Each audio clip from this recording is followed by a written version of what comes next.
Good morning dear students. ATS school Bansur द्वारा संचालित जीव विज्ञान की कक्षा 12 की ऑनलाइन क्लास में मैं महासिंह नाहरवाल आपका हार्दिक स्वागत करता हूं। प्यारे विद्यार्थियों, आज के इस वीडियो में हम जीव विज्ञान के अंतर्गत जंतु विज्ञान में जूलॉजी में जो पाठ पढ़ रहे हैं वो है मानव का अध्यावरण तंत्र। ये जंतु विज्ञान का तो पहला चैप्टर है, लेकिन बायोलॉजी में यह 21वें नंबर का अध्याय है। इस अध्याय में हम पढ़ चुके हैं कि अध्यावरण तंत्र क्या होता है। मानव के शरीर में पाई जाने वाली त्वचा और त्वचा के व्युत्पन्न, ये दोनों मिलकर के एक तंत्र का निर्माण करते हैं, वह अध्यावरण तंत्र कहलाता है। त्वचा के व्युत्पन्नों में त्वचे रोम, त्वचे ग्रंथियां और नाखून इत्यादि आते हैं। उसके बाद हम एक एक करके त्वचा के बारे में पढ़ते हैं, त्वचा की संरचना के बारे में पढ़ते हैं। त्वचा की संरचना का अध्ययन त्वचा की औतकी कहलाता है। संरचना में ये देखा जाता है कि त्वचा में कितने भाग होते हैं, उनकी संरचना कैसी होती है, उसमें कोशिकाएं किस प्रकार की पाई जाती हैं, उसके अंदर कौन कौन से स्तर पाए जाते हैं और उनकी क्या क्या विशेषताएं हैं इत्यादि। आज हम त्वचा की संरचना में ये पढ़ रहे हैं कि त्वचा के दो भाग होते हैं। पहला भाग का नाम है अधिचर्म, जो त्वचा में बाहर की ओर होता है। दूसरा भाग है चर्म,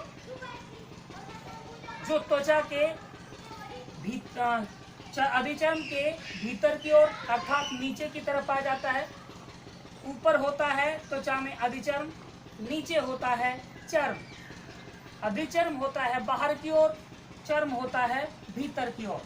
यदि डिफाइन किया जाए तो त्वचा में बाहर की ओर स्थित ऊपर वाले भाग को अधिचर्म कहते हैं। चर्म को डिफाइन करें तो त्वचा में अधिचर्म के भीतर की ओर अर्थात नीचे वाले भाग को चर्म कहा जाता है।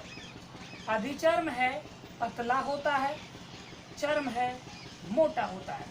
इनके बारे में क्या अंतर है वो अपन पिछले टॉपिक में पढ़ चुके हैं। अब आज हम पढ़ने वाले हैं अधिचर्म के अंदर कौन कौन से स्तर पाए जाते हैं, कितने होते हैं। नेक्स्ट वीडियो में हम पढ़ेंगे चर्म के अंदर कितने स्तर होते हैं और उनकी क्या विशेषता होती है। आप देख लीजिए कि सपोज कीजिए कि ये एक त्वचा का अनुप्रस्थ काट का चित्र है। इसमें दो भाग अधिचर्म और चर्म हमें दिखाई दे रहे हैं। यहाँ है अधिचर्म, यहाँ है चर्म। अर्थात अधिचर्म कहाँ पे है? अधिचर्म है ऊपर और चर्म कहाँ है? चर्म है नीचे। तो आप देख रहे होंगे कि अधिचर्म है ये पतला है, चर्म है ये मोटा है। इस चर्म वाले भाग में दो स्तर दिखाई दे रहे हैं, पैपिलरी स्तर और जालिका स्तर। लेकिन अधिचर्म वाला स्तर है ये पतला अवश्य है, लेकिन इसमें स्तरों की संख्या 5 होती है। अब ये 5 स्तर अधिचर्म के कौन कौन से हैं? इनमें हम ऊपर से नीचे की तरफ भी बोल सकते हैं और नीचे से ऊपर की तरफ भी बोल सकते हैं। तो यदि नीचे से ऊपर की तरफ बोला जाए तो ये है पहला स्तर, इसका नाम है अंकुरण स्तर, इसे मैल्पिक स्तर भी कहा जाता है। दूसरा है स्थूल स्तर, तीसरा है कणी स्तर, चौथा है स्वच्छ स्तर और पांचवा है किरण स्तर। इन तीनों स्तरों की विशेषताएं एक एक करके हम देखने वाले हैं। मैं चर्म वाले भाग को हटा देता हूं।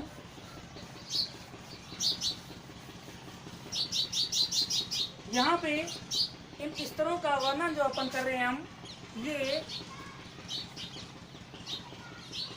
भीतर से बाहर की ओर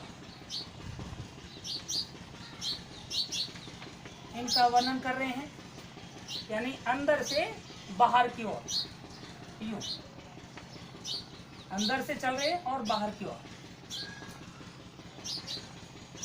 इसमें सबसे अंदर यानी सबसे नीचे की तरफ दिखाई दे रहा है हमें कौन सा? अंकुरण स्तर।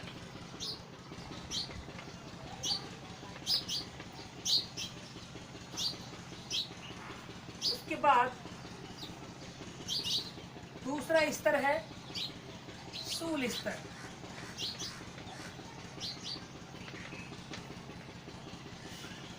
उसके बाद तीसरा है कणी स्तर। चौथा है स्वच्छ स्तर और पांचवा है किरण स्तर।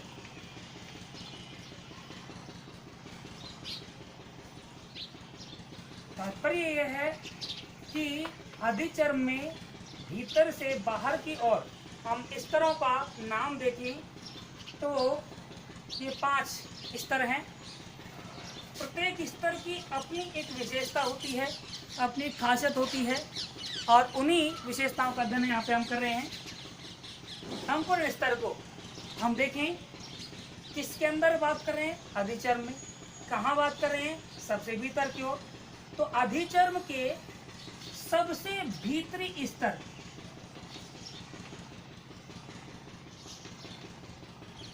अधिचर्म के सबसे भीतरी स्तर का नाम होगा यहाँ पे अंकुरण स्तर, जो कि कहाँ पाया जाता है? यहाँ अधिचर्म के नीचे क्या था? चर्म। तो ये कहाँ पाया जाता है? चर्म के ठीक ऊपर। चर्म के ठीक ऊपर। तो अधिचर्म का वह भाग जो चर्म के ठीक ऊपर पाया जाता है। अधिचर्म का सबसे भीतरी स्तर होता है अंकुरण स्तर। नेक्स्ट बात अपन देखें तो इस स्तर की जो कोशिकाएं हैं वह स्तंभाकार आकृति की होती है। इस अंकुरण स्तर की कोशिकाएं स्तंभाकार होती हैं। उसके बाद बात आती है कि यहाँ चर्म के बिल्कुल टच में है, तो अंकुरण स्तर चर्म से रुधिर वाहिनियों के माध्यम से पोषण प्राप्त करता है।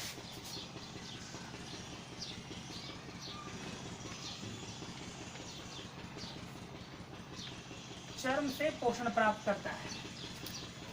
नेक्स्ट हम देखें तो इस अंकुरण स्तर, ये आपको दिख रहा होगा अंकुरण स्तर। इस अंकुरण स्तर की कोशिकाओं के बीच में मेलानिन वर्णक युक्त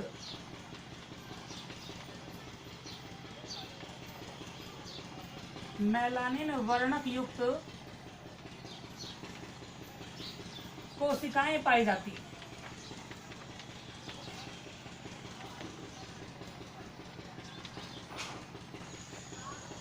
अंकुरण स्तर की कोशिकाओं के मध्य में मेलानिन वर्णक युक्त कोशिकाएं पाई जाती हैं, जिनके उपस्थिति के कारण ही त्वचा का एक विशेष रंग होता है। यानी त्वचा को रंग प्रदान करने का कार्य मेलानिन वर्णक के कारण होता है और यह मेलानिन वर्णक युक्त कोशिकाएं अंकुरण स्तर में पाई जाती है। तो दो प्रश्न बने छोटे, त्वचा का रंग किस वर्णक के कारण होता है? मेलानिन वर्णक के कारण। मेलानिन वर्णक युक्त कोशिकाएं कहाँ पाई जाती हैं? अधिचर्म के अंकुरण स्तर में पाई जाती हैं। नेक्स्ट, इसके अंदर जो अंकुरण स्तर की जो कोशिकाएं हैं वो बाहर की ओर अनेक स्थानों पर यूं उभारों का निर्माण करती है। अंकुरण स्तर की कोशिकाओं में बाहर की ओर अनेक जगह पर उभार पाए जाते हैं। बाहर की ओर अनेक उभार पाए जाते हैं। ये उभार रेटेपेग्स कहलाते हैं। नेक्स्ट क्वेश्चन बना रेटेपेक्स किसे कहते हैं।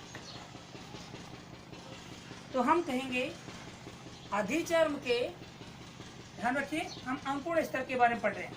अधिचर्म के अंकुरण स्तर की कोशिकाओं में अनेक जगहों पर बाहर की ओर उभार पाए जाते हैं। इन उभारों को ही रेटेपेक्स कहा जाता है। इस प्रकार से हमने अंकुरण स्तर के बारे में देखा। नेक्स्ट स्तर जो इसका आता है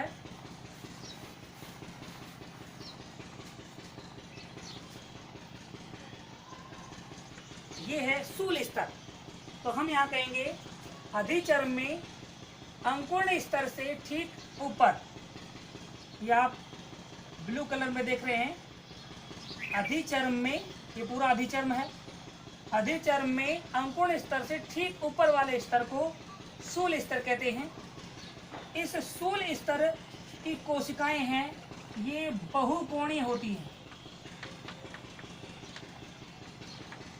अर्थात इसकी कोशिकाओं में कांटों के जैसे संरचनाएं होती हैं, जिसके कारण इसे स्थूल स्तर कहा जाता है। यह अधिचर्म को दृढ़ता प्रदान करने का कार्य करता है। दृढ़ता प्रदान करना।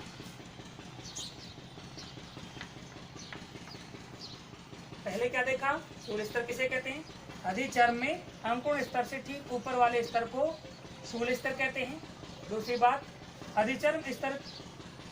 अधिचर्म के स्थूल स्तर की कोशिकाएं बहुकोणीय होती हैं, अर्थात इसमें कांटों के समान संरचनाएं पाई जाती हैं, जिसके कारण स्थूल स्तर कहा जाता है। कार्य, इस स्तर के द्वारा अधिचर्म को दृढ़ता प्रदान करने का कार्य किया जाता है।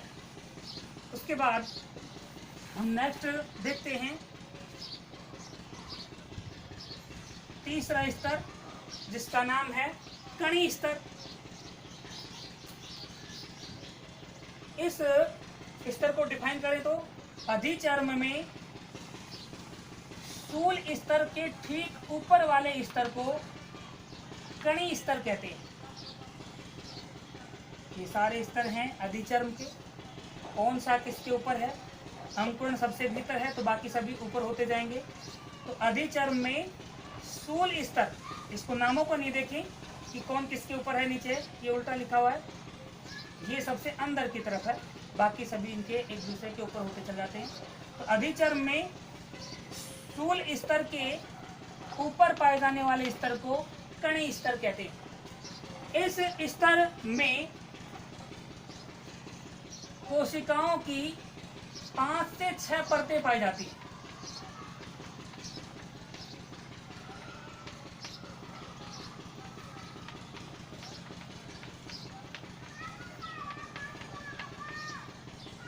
कणी स्तर में कोशिकाओं की 5 से 6 परतें पाई जाती हैं। नेक्स्ट इसमें देखें, जो सबसे खास है, इस स्तर की कोशिकाओं में एक प्रोटीन है जिसका नाम है केरेटोहाइलिन।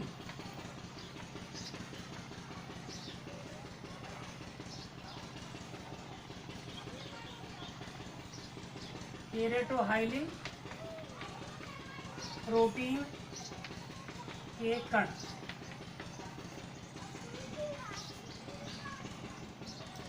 आपको विशेष रूप से याद रखना है, क्या नाम है ये? केरेटोहाइलिन प्रोटीन के कण। इसका नाम ही देख लीजिए, कणी स्तर क्यों पड़ा? अधिचर्म के कणी स्तर में, जो कि स्थूल स्तर के ऊपर पाया जाता है, इसके कोशिका द्रव्य में केरेटोहाइलिन प्रोटीन के कण पाए जाते हैं। इसी कारण इसे कणी स्तर के नाम से जाना जाता है। नेक्स्ट बात बताइए आपको कि इसमें कोशिकाओं की 5 से 6 परतें पाई जाती है। उसके बाद हम नेक्स्ट देखते हैं स्वच्छ स्तर। तो आपको ये अंदाजा होगा कि अंकुरण स्तर से निर्माण होता है स्थूल स्तर का, स्थूल से होता है कणी स्तर का, कणी से होता है स्वच्छ स्तर का, और स्वच्छ स्तर से होता है किणी स्तर का निर्माण। तो यहाँ इस कणी स्तर में जो अभी हमने केरेटोहाइलिन प्रोटीन देखा, उसका धीरे धीरे विघटन होता जाता है, और उसके विघटन के साथ से ही अगला स्तर बन जाता है स्वच्छ स्तर। डिफाइन करें तो ये स्वच्छ स्तर किसके ऊपर पाया जा रहा है? कणी स्तर के।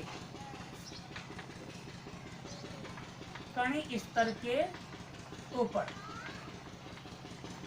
अधिचर्म का वह स्तर जो कणी स्तर के ऊपर पाया जाता है उसे ही स्वच्छ स्तर कहा जाता है। परिभाषित हो गया। अधिचर्म में कणी स्तर के ठीक ऊपर पाए जाने वाले स्तर को स्वच्छ स्तर कहते हैं। इस स्वच्छ स्तर के अंदर यदि हम देखें तो कितनी परतें होती हैं? इसमें होती हैं 3 से 4 परतें। कोशिकाओं की 3 से 4 परतें पाई जाती हैं। कणी स्तर में 5 से 6 परतें पाई जाती हैं, जबकि स्वच्छ स्तर में 3 से 4 परतें पाई जाती हैं। इस परत की खास बात यह है कि इस परत में जो कणी स्तर का केरेटोहाइलिन प्रोटीन के कण हैं उनका विघटन हो जाता है और वो बदल जाते हैं एलिडिन प्रोटीन के कणों में।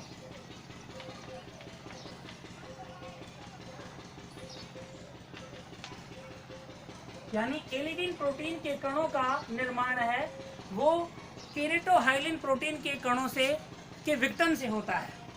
और एलिडिन के कण जो हैं ये पाए जाते हैं स्वच्छ स्तर के अंदर, और इन कणों की उपस्थिति साथ ही इसके अंदर पाए जाने वाले केंद्रक के नष्ट हो जाने से इसका कोशिका द्रव है वो पारदर्शी दिखाई देता है। इसके कारण आप और देखेंगे गुण, यह जलरोधी परत के रूप में कार्य करती है।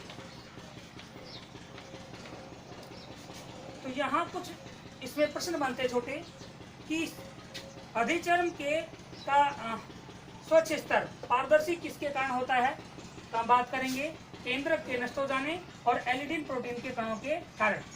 दूसरी बात आती है कि स्वच्छ स्तर में एलिडिन प्रोटीन के कण कैसे बनते हैं, तो हम कहेंगे कणी स्तर के केरेटोहाइलिन प्रोटीन कणों के विघटन के कारण ही स्वच्छ स्तर में एलिडिन प्रोटीन के कणों का निर्माण होता है। अधिचर्म की कौन सी परत है जो जलरोधी या अवरोधक परत के रूप में कार्य करती है? इसे हम अवरोधक परत भी कह सकते हैं। अधिचर्म का स्वच्छ स्तर जलरोधी अर्थात एक अवरोधी परत के रूप में कार्य करता है। उसके बाद सबसे अंत में बचता है 5वां स्तर किण स्तर। तो आप देख रहे हैं किण स्तर सबसे ऊपर है, यानी त्वचा में सबसे बाहर की ओर है और बाहर वाला भाग होता है अधिचर्म। तो कहा जा सकता है कि अधिचर्म के सबसे बाहरी स्तर को देख रहे हैं, ये बैंगनी रंग का सबसे ऊपर है, कंप्लीट अधिचर्म है, और ये बैंगनी रंग का सबसे बाहर की ओर है। तो अधिचर्म का सबसे बाहरी स्तर है वह किण स्तर कहलाता है। सबसे बाहरी स्तर, अधिचर्म के सबसे बाहरी स्तर को किण स्तर कहा जाता है।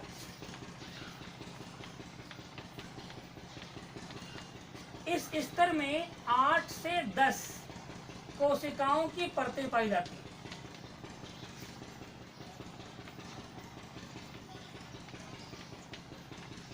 इस कारण यह सर्वाधिक मोटा स्तर है।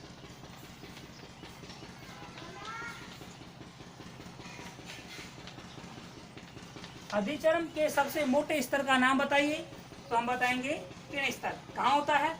अधिचर्म में सबसे बाहर की ओर पाए जाने वाले स्तर किण स्तर होता है, और इसमें कोशिकाओं की 8 से 10 परतें पाई जाती हैं जो कि और किसी में नहीं पाई जाती। इसके कारण यह अधिचर्म का सबसे मोटा स्तर होता है।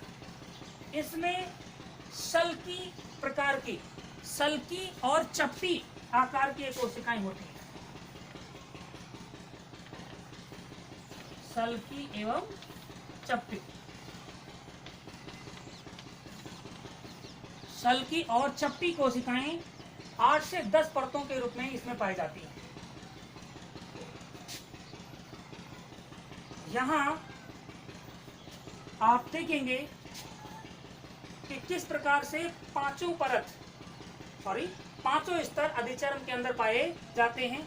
और ये ऊपर से नीचे की ओर होते हैं। इनमें क्या क्या विशेषताएं पाई जाती हैं, इसमें किन स्तर के अंदर। एक आखिरी बात और सुनिए कि यहाँ इनके अंदर कोशिका द्रव में क्रिएटिन प्रोटीन के कण पाए जाते हैं, और ये क्रिएटिन प्रोटीन के कण जो हैं ये एलिडीन के विघटन से बनते हैं। किसके विघटन से? एलिडीन के विघटन से। एलिडीन के कण किस में पाए जाते हैं? स्वच्छ स्तर में, और उन एलिडीन के कणों के विघटन से बनेंगे क्रिएटिन प्रोटीन के कण। किस में बनेंगे? किन स्तर में। यदि हम एक बार और देखना चाहें तो कणी स्तर में केराटोहाइलिन के प्रोटीन के कण, उनका विघटन होगा तो वो बनाएंगे एलिडीन के कण, वो बनेंगे स्वच्छ स्तर में। और स्वच्छ स्तर के एलिडीन के कणों का विघटन होगा तो बनेंगे क्रिएटिन प्रोटीन के कण, और वो बनेंगे किसमें? किन स्तर में। इस प्रकार से इसके कणों का विघटन होने से बनने वाले कण इसमें आ जाएंगे। इसमें जो प्रोटीन के कण पाए जाते हैं उनका विघटन होगा तो वो किन स्तर में आ जाएंगे। इसमें थे केराटोहाइलिन के, इसमें थे एलिडीन के, और इसमें है क्रिएटिन के। इसमें क्रिएटिन प्रोटीन के बनने के कारण ये कोशिकाएं मृत हो जाती हैं, और क्रिएटिन प्रोटीन के बनने की क्रिया को क्रिएटिनाइजेशन कहते हैं। क्रिएटिनाइजेशन, हिंदी में इसे श्रृंगी भवन कहा जाता है। तो यहाँ पे एक छोटा क्वेश्चन और बनता है कि क्रिएटिनाइजेशन या श्रृंगी भवन किसे कहते हैं। तो हम बताएंगे अधिचर्म के किन स्तर में क्रिएटिन प्रोटीन के बनने की क्रिया को ही क्रिएटिनाइजेशन या श्रृंगी भवन कहा जाता है। इस प्रकार से हमने अधिचर्म के आज 5 स्तरों का वर्णन किया। नेक्स्ट वीडियो में हम चर्म के 2 स्तर होते हैं उनका अध्ययन करेंगे। Thank you.